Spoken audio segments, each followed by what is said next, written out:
जंग तो खुद ही एक मसला है। जंग क्या मसलाओं का हल देगी? साहिर लुधियानवी की ये लाइनें किसी भी जंग का हल बताने के लिए काफी हैं। फिर भी दुनिया युद्ध के मुहाने पर खड़ी है। रूस यूक्रेन की जंग पूरी तरह से खत्म नहीं हुई थी कि पिछले साल इजराइल और फिलिस्तीन के बीच जंग तेज हो गई। नतीजा, दोनों मुल्कों के हजारों लोग मारे गए, जिनका इस जंग से दूर दूर तक कोई वास्ता नहीं था। वो कहते हैं ना कि बम घरों पर गिरे कि सरहद पर रूहे तामीर जख्म खाती है, खेत अपने जलें कि औरों के, जीस्त फाकों से तिल मिलाती है। इधर इजराइल फिलिस्तीन के बीच जंग चल रही थी कि अब मामला खाड़ी देश ईरान पहुंच गया और शनिवार को शुरू हो गया बमबाजी का खेल।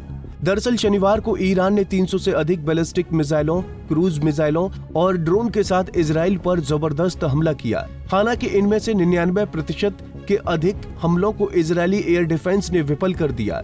इजराइल ने हमले के पहले ही ईरान को जवाबी कार्रवाई की धमकी दी थी। ऐसे में सवाल उठ रहे हैं कि क्या होगा अगर इजराइल जवाबी हमले करने का फैसला करता है? क्या होगा अगर इजराइल इस मौके का लाभ उठाकर ईरान के बेशकीमती परमाणु हथियार कार्यक्रम पर बमबारी करने का निर्णय लेता है?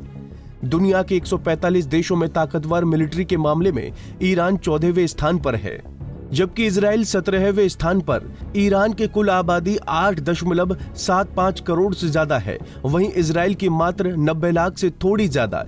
ईरान के पास मिलिट्री सर्विस में काम करने के लायक फिट लोगों की संख्या 4.11 करोड़ है, जबकि इजराइल के पास मात्र 31.56 लाख लोग ही हैं।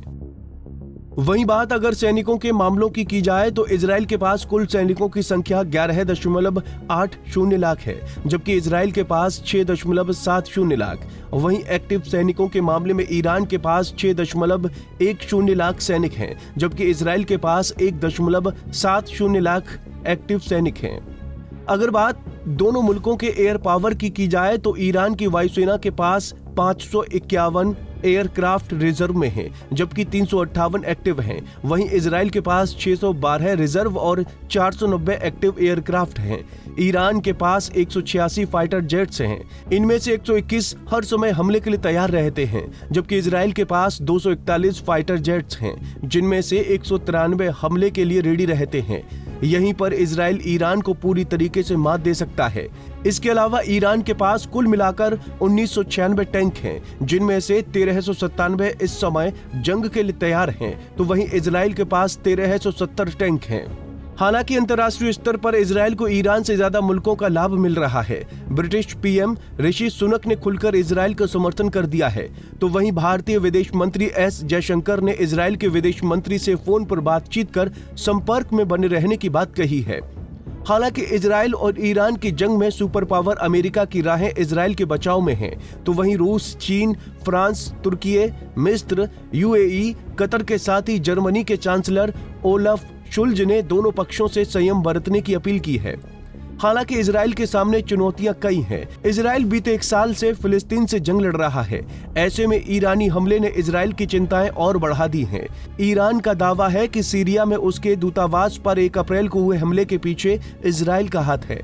इस हमले में ईरान के 2 टॉप आर्मी कमांडर समेत 13 लोग मारे गए थे, जिसके बाद ईरान ने इजराइल पर जवाबी कार्रवाई की है।